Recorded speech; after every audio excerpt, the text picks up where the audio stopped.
It is time now to cut this cell phone apart.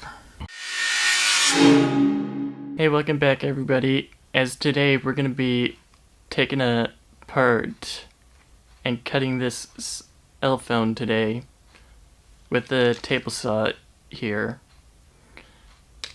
One thing if you're going to be messing with the table saw, please wear safety glasses.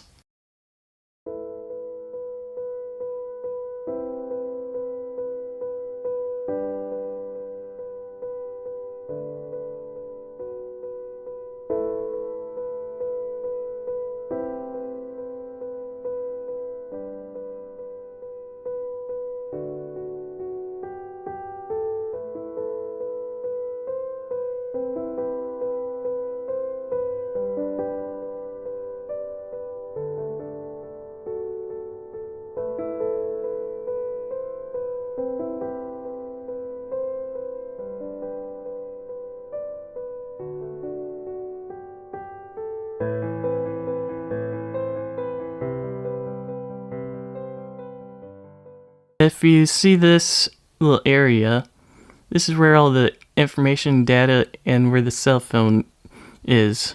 So this is a black screen of what you see when you're looking at the cell phone. This is the screen of what you see of the black screen. And here's the technical stuff that goes through. Here's all the many layers of what the phone takes up. So if you liked today's video, please like the like button, or you can subscribe now today. Thanks for watching, and we'll see you in the next video.